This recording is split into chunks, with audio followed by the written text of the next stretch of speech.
Wrigley's Spearmint Chewing Gum, the refreshing, delicious treat that gives you chewing enjoyment, presents for your listening enjoyment Edmund O'Brien as... Johnny Dollar. Johnny, this is Louise Costa. Oh, Louise. Say, that's funny. I was thinking of you and Lucky just this morning. Were you? Yeah, how are you? I don't know, Johnny. That's why I called you. What's the matter, Louise? Something about Lucky? I don't know. Maybe it's me. Maybe I'm getting tired of being a detective's wife. Hey, wait a minute. That doesn't sound like you. I know, but something's wrong. He's been on a case and he had to go to San Francisco, or at least that's what he told me. I haven't had one word, not even a postcard in a week. That doesn't sound like Lucky. Maybe he's in trouble. The divorce case, Johnny. Could I talk to you about it? Maybe I'm all wrong, but I'd like to know. Yeah, sure, Louise. I'll be over in about an hour, if that's all right.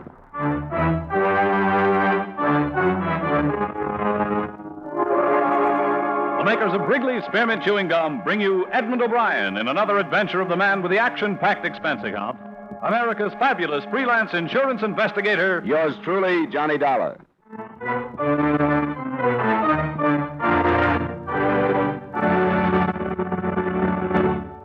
For refreshment while you work, for enjoyment anytime, chew a stick of Wrigley's Spearmint Gum. The delicious, long-lasting, real mint flavor of Wrigley's Spearmint cools your mouth and freshens your taste. The good, smooth chewing helps keep you feeling fresh and alert, adds enjoyment to whatever you're doing.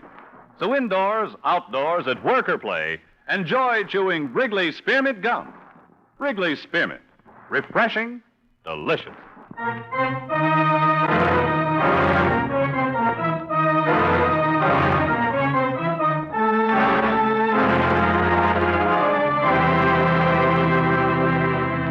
Expense account submitted by Special Investigator Johnny Dollar to New York Police Department, Attention Homicide Bureau.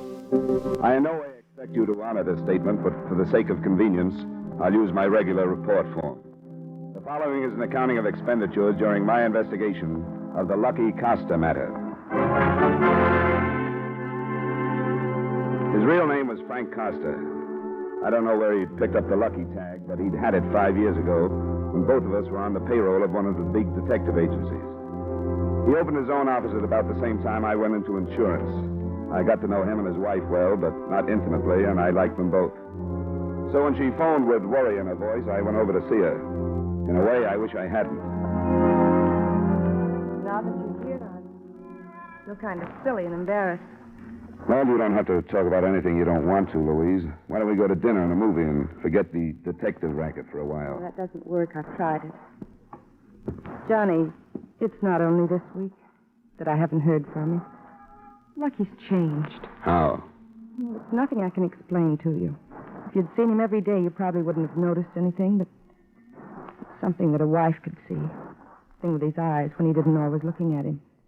Sort of a far away, as if he was thinking of something that I didn't have any business knowing about. And you know Lucky's never been like that. Well, I guess any man keeps secrets when it's his job to. Well, Lucky never has with me. He didn't need to.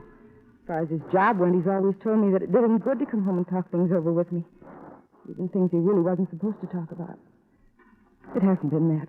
You think he's mixed up with another woman, don't you? It started over a month ago, Johnny. I've been used to Lucky being away. You know that. Yeah, I guess you'd have to be. But like I said, I knew when things got different, when it was more than just being away from me. You sure you aren't imagining things? I'm not imagining that I haven't heard from him in all this time. That never happened before. How long has this been going on, this change you speak of? I've tried to remember exactly when I first noticed it. And I think it was one night about a month ago. I asked him what he was thinking about, and he sort of came to and said something that I don't remember now. Did you press it any further? A couple of times, and then I didn't anymore. Because it made me think he was hiding something from me, and I didn't want to think that. I kept telling myself that everything was all right. But now I know it wasn't. Was he on a case a month ago? Well, he was tracing some phonies. It doesn't have anything to do with work, Johnny. I know that. He'd traced phonies before. He'd done everything before. It wasn't work. Well, I don't have a wife's viewpoint, but I know Lucky pretty well. Some things about him I know better than you do. It seems to me that if he was going to go wrong with a woman, he'd have done it a long time ago. We met some, you know. Yeah, I've heard. Does his brother still live here in town? Yes, but I haven't phoned him. Same address on Broad, wasn't it? Yeah. Are you going to see him? Yeah, I thought I might. You want me to check on Lucky, don't you? I don't know what I want. Yes, I want to find out. All right. I think his brother is the best place to start.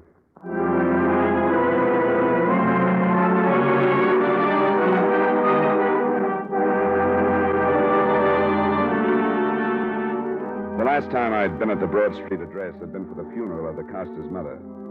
The house was a few years more beat up than it had been. Some old chicken coop stood empty in the backyard, and Joe, the brother, pulled up in an old car after I'd thumbed the doorbell 3 or 4 times and had started to leave.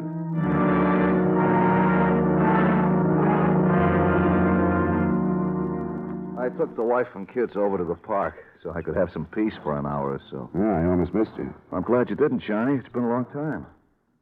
How've things been going with you? Fair, Joe. You? A guy can make a living. But making it go far enough is another story. Hey, come in the house. Sure, thanks. I'm working over at Bricker's now. It's a better spot than the old job. Had one raise already and got another one coming up. Yeah, that sounds good, Joe. You still doing the same thing? Yeah, still following people. You, see much of Lucky anymore? No, not for 6 months, anyway. As a matter of fact, I came here to talk to you about him. Yeah? What about him? Well, I wondered if you'd spoken to him before he left for San Francisco last week. No. I talked to Lucky for the last time, as far as I'm concerned. That was about a month ago. What's the matter? Thought you two were okay, that you got along all right. You're a pretty good friend of his, aren't you, Johnny? Well, you know how it was. He and I just fell together when we were with the agency. Yeah, we're good friends. Maybe I see him only twice a year, but he's almost the only guy I've held on to. Did he ever tell you about his first wife? He was married before? Yeah. Did he ever tell you about the year and 6 he spent in prison? Joe, are you serious? Yeah. That's the way Lucky is. He don't let his friends know anything about him that he don't want them to know. He's always been like that. There's always been 2 sides to Joe. One that you know about and one that you don't. What about this prison term? It was grand theft. It was over this girl that he married, his first wife. He stole some furs for her. How long ago? 12, 15 years, I guess. Well, we're still living in Brooklyn. Lucky was a wild kid when he was 18 or so, and he still got some of it in him. Who was this woman he married? Her name was Hazel Mackey, and she called me about getting in touch with Lucky. Oh? When? That was about a month ago. That's when him and me had our showdown. I told him he was a dumb cluck if he saw Hazel again. I said, you got a new wife now. You're amounting to something. You're married to a nice kid. But I could tell I wasn't getting to him. He was going to see her. I knew that. So I told him if he did, it was the end of him and me, brother or no brother. You're sure he saw her? Well, before he left that he would. She had some kind of hold on him back when they were married. And she still got it. What do you want with Lucky, Johnny? Louise called me. She hasn't heard from him in a week, and she wants to know what goes. He's dropped out of sight. Sure he has. I knew he would. Where can I find this Hazel? New York. She's got an apartment on 82nd. You got the number? Yeah. Come on in the other room. I'll get it for you.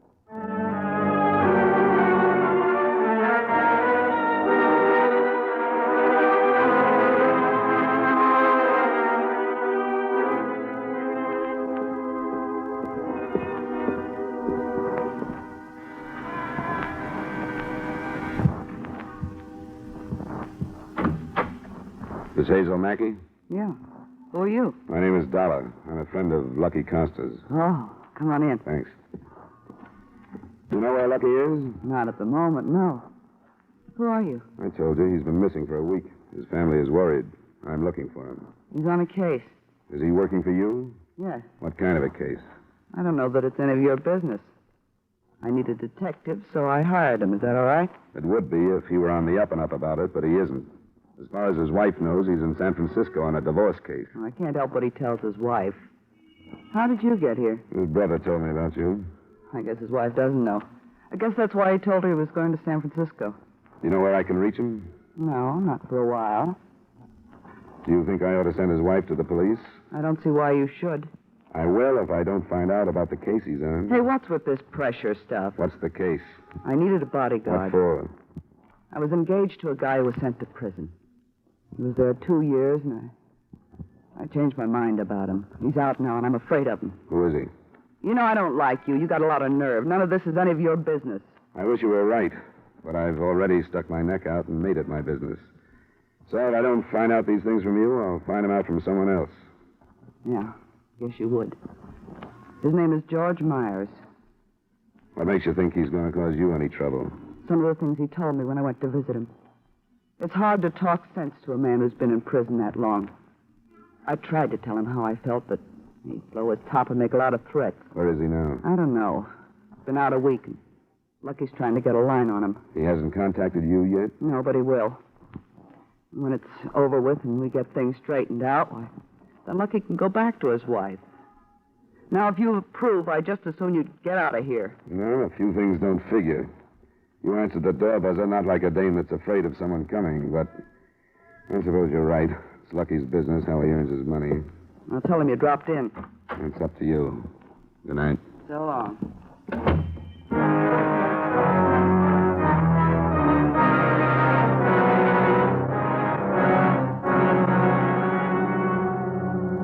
I put off telling his wife for 2 days because I didn't know how and because I didn't think it was up to me to tell her things she never knew about her husband. But on the third morning, it broke. The story made page 1, part 2 of all the New York dailies. The body of ex-convict George Myers had been found the night before. He'd been shot to death by what they called an unknown assailant.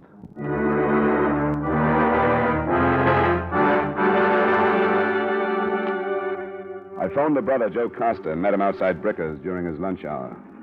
Hi, Johnny. What's up? Well, maybe the local papers didn't carry it here. This one. What about it? Who's this Myers? Friend of Hazel Mackey's. She told me she hired Lucky to bodyguard her against this Myers. Holy. You mean Lucky killed him? I don't know, Joe. But it looks bad. Here, read this last paragraph. Myers went to prison on a robbery rap, but the money was never recovered. There's $200,000 floating around, Joe. I can't help wondering if this Mackey woman hadn't her finger on it. Why do you have to tell me this, Johnny? Because I couldn't carry it myself. I talked to Hazel. What she tells me puts the finger on Lucky. I wanted you to know because I'm going to have to go to the police with it. This is going to kill Louise. You know that. What can I do, Joe? Well, it seems to me you could stop playing hero. Now, wait, Joe. You don't have to run to the police. If Lucky did it, let them find out. You don't have to tell Joe. them. Not for that no-good Lucky, but Joe, for me. Joe, listen to me. If they get to Hazel Mackey and she tells them about talking to me, then what happens? Then I'm in trouble. I can't afford that, Joe. I've got to stay clean with the police. Sure, stay clean, no matter what it does to Louise. That's the way it is, then, huh? I didn't ask to get mixed up in it. I didn't tell Louise what I found out about him, but it's out of hand now, Joe, and there's nothing I can do. Go ahead, then. Go ahead. Maybe some nice fat cop will pat you on the back. Joe! Joe! That's our racket.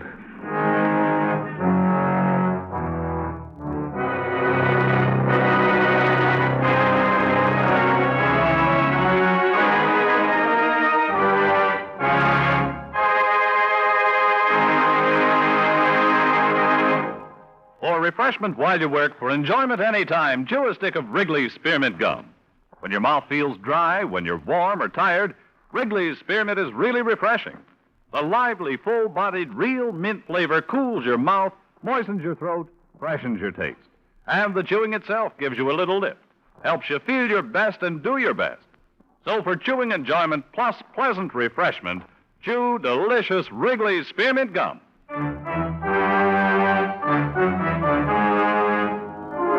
And now with our star, Edmund O'Brien, we bring you the second act of yours truly, Johnny Dollar.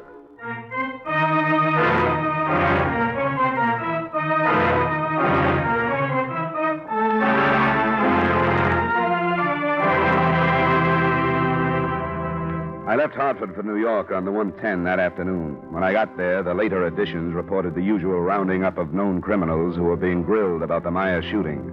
And the closer I got to the apartment on 82nd Street, the rottener the whole thing looked to me.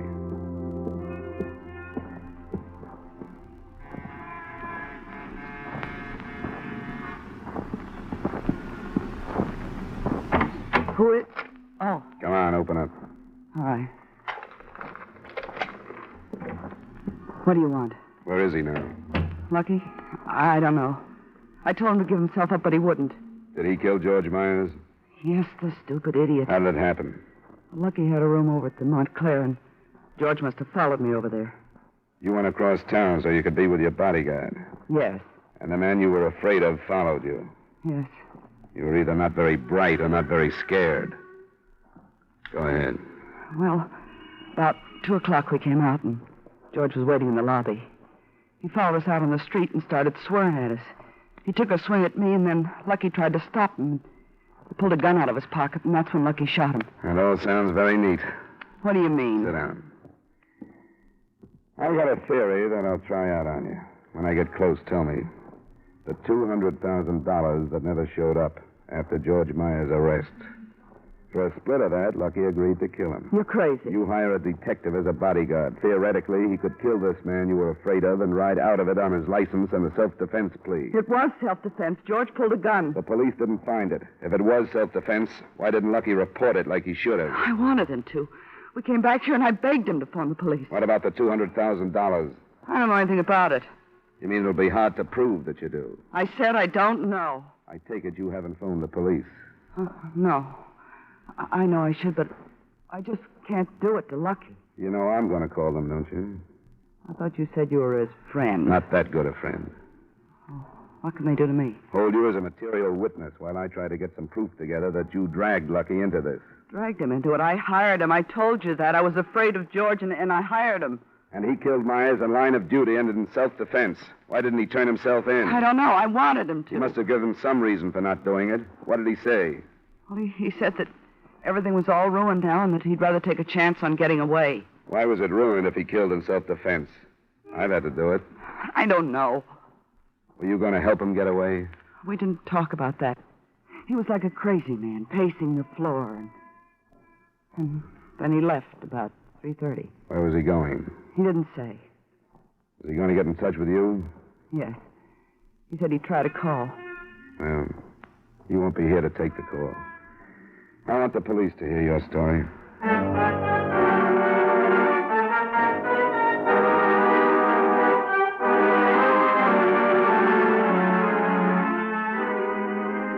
The officer who answered my call was Lieutenant Carl Belder. 2 uniformed men who were with him took Hazel Mackey back to headquarters, and he listened to my theory.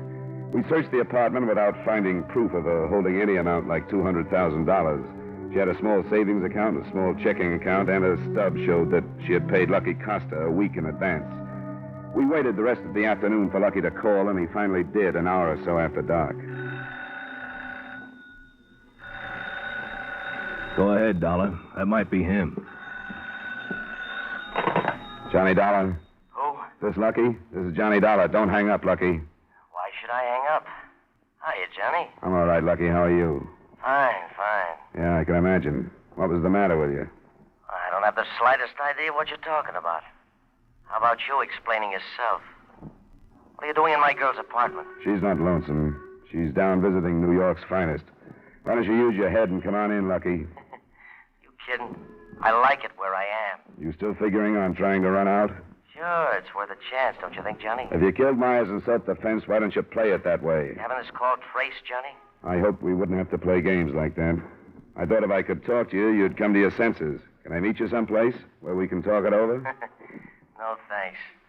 You're a good guy, Johnny, but I think you might sell me out. You've already been sold out. What's the matter with you? You know, if positions were reversed, I'd give you a hand. I wouldn't ask you to. Anybody gets himself in a mess like you're in shouldn't expect help. Now use your head, Lucky. Let's get this over with. Sure, I'll meet you in Times Square. New Year's Eve, Johnny. Lucky? He's gone. You know him better than I do, but don't you think you pressed him a little too hard? Wouldn't he have believed you if you talked like you were going to help him? No, he knows me better than that. Well, that's a tough spot, Dollar. An old friend like that. Well, he's still in New York. He won't get out now, will he? Well, everything should be covered by now. Do you know him well enough to guess what he'll try? I don't think so, because a killer isn't the guy I knew. His clothes are still in the hotel room. I don't think he'll try for them now. He's got about $200 in his pocket. I don't have any idea what he'll try, Lieutenant. I guess all we can do is wait.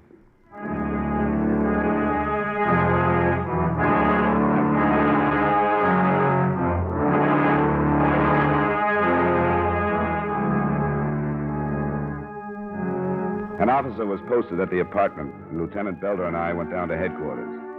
Under steady questioning, Hazel Mackey held to her story that she knew nothing about any $200,000, that she'd been afraid of George Myers, that she'd hired a detective in good faith to protect her, and that after Myers had been killed, she had pleaded with Costa to give himself up. It seemed apparent to me then, after having talked with him, that she had her statement well rehearsed and felt that if she stuck to it, there was no way for us to prove anything else.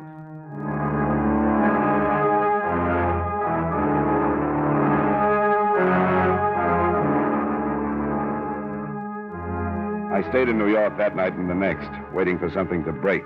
When it came from Hartford. Joe Costa wanted to see me as soon as possible.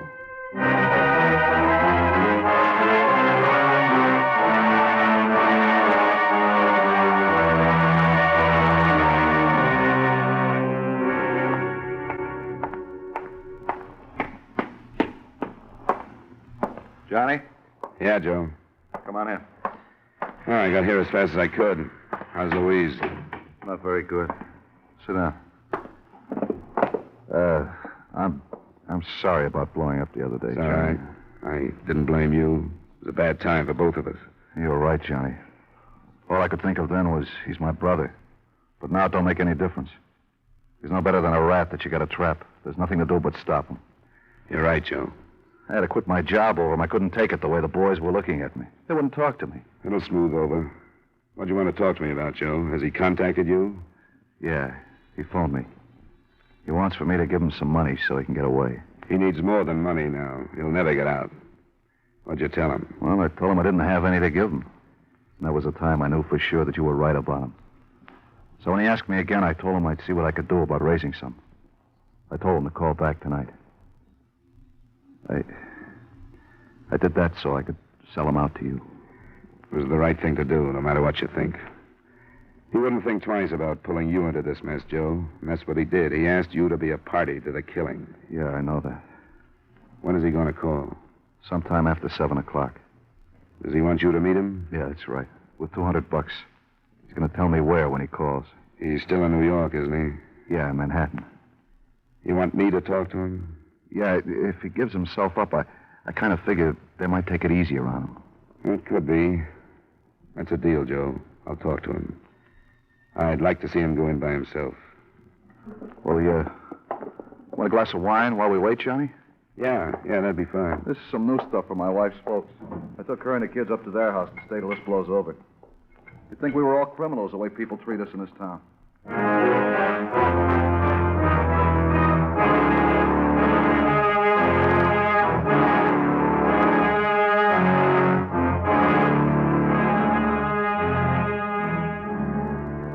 The call came in about 8:30. The meeting place was a flat near the Bowery. The time was about 10 the following night. I was there at 5 minutes after.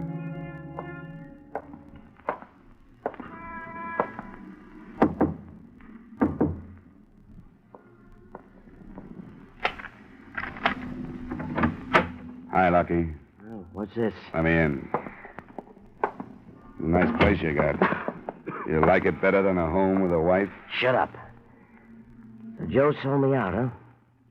He gave you a break. He didn't call the police. Did he send me some money? No? You think you had any right to ask him to? I need some dough, Johnny. I'm running short. What about your girlfriend? You can shut up about that, too. A double cross, Lucky, huh? Yeah. Yeah, double cross. A real good one. I got no beef coming. You gonna let Hazel get away with it? It's not worth a murder rap to square it with her. You know who set up the double cross for her? Who? You did, Johnny. You stumbled into this thing and set it up for her. Maybe she'll send me a gold watch. I saw her 3 days before you killed him, Lucky. If you knew I stumbled in, why didn't you pull out? She didn't tell me about you until after I killed him. Oh, that's the way it went. Yeah. One little thing Hazel forgot. And she hoped it wasn't important. She hadn't wanted to bother me with it. But a friend of mine acted like he was suspicious of what we were doing. All it did was blow the whole thing sky high. I was going to cop a self-defense plea, but with you around, sniffing out the premeditation, I didn't have a chance. That's tough, Lucky. I'm sorry it didn't work out for you. Get off, will you? I came into this with my eyes open. I know what kind of an operator she was. I'm not beefing. There was a chance to make $100,000, so I took the jump, so I lost. What now, Lucky? I was going to ask you. You want a drink? No, thanks. Won't drink with me, huh? Not right now, Lucky. Afraid I'll slip you a Mickey? I wouldn't put it past you if I was in your way. You are in my way. Aren't you, Johnny? Everybody's in your way now, the whole world. You can't make it, Lucky. You won't get out of town. How much you got says I won't. Start making sense. You've been on the right side of enough of these things to know you're finished right now. No, I'm not. I want you to get a shirt and tie on, make yourself look halfway human, and go to headquarters with me. They may give you a break if you give yourself up. Save it. Quit talking about it. What are you going to do? I'm not sure now that Joe sold me out. I'm in a bad spot, Johnny. I know that. I'm not ready to quit yet. Joe didn't sell you out. He wanted to give you a chance to give yourself up just like I do. We're still your friends, Lucky. We can't stand by you if you won't do the right thing. Then I'll go it alone. When? What do you mean by that? What do you think I'm going to do, Lucky? Sit here with you until you get ready to leave? I sort of hope you would. It'd make it easier if you did. Well, I can't. I came here to give you a break. I've made my offer. Come with me. Give yourself up. Oh, I can't do that. Well, then I'm leaving. I'm telling the first cop I see to come and get you. You're going to put a gun on me, Lucky? Yeah. I can't let you leave. Then you'll have to use it. You want me to come up a coward in front of an old friend like you? I'm sorry, Johnny. You got nothing to lose? You won't get blamed if I get out of here. I can't let you, Lucky. I'm not bluffing. I'll have to see. I'm leaving. I'll ask you once more to go with me. Don't try it, Johnny. I'll kill you if you start for the door. That's your privilege, Lucky, because you're already a killer. Johnny. Yeah? I'm telling you, don't. Johnny, I'm telling you. Johnny, I told you.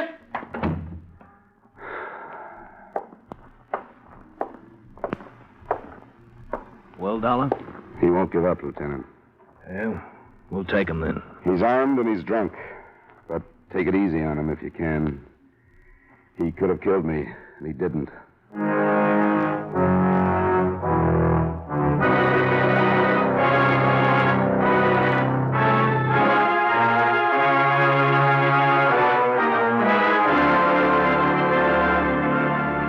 I realize that the confession as set down in this report is worthless as evidence, and as far as proof goes, you are still unable to charge Hazel Mackey for her part of the conspiracy. But after Frank Costa died trying to fight his way out of the flat, I want to suggest that she be picked up again and grilled until she breaks. She's as guilty as he was. Yours truly, Johnny Dollar.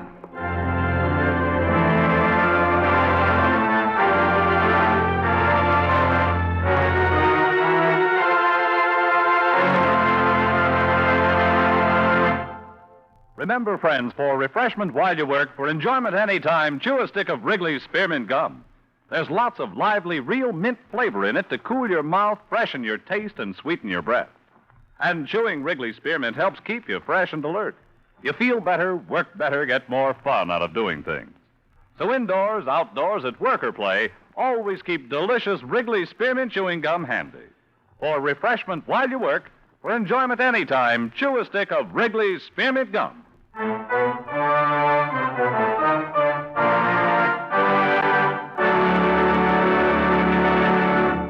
Yours truly, Johnny Dollar, brought to you by Wrigley's Spearmint Gum, stars Edmund O'Brien in the title role and is written by Gil Dowd with music by Eddie Dunstetter.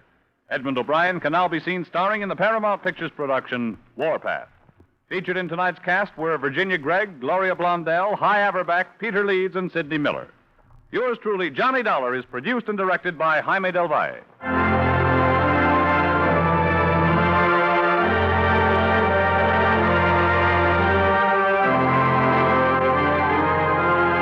The makers of Wrigley's Spearmint Chewing Gum hope you've enjoyed tonight's story of Johnny Dollar and that you're enjoying delicious Wrigley's Spearmint Gum every day.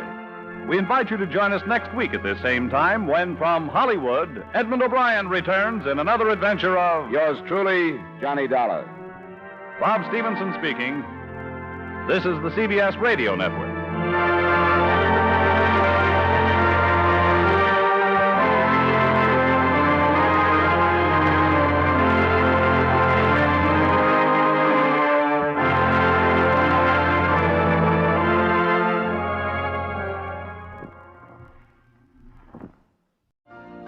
You've been listening to the OTR Gold Network. Find more classic radio at otrgold.com.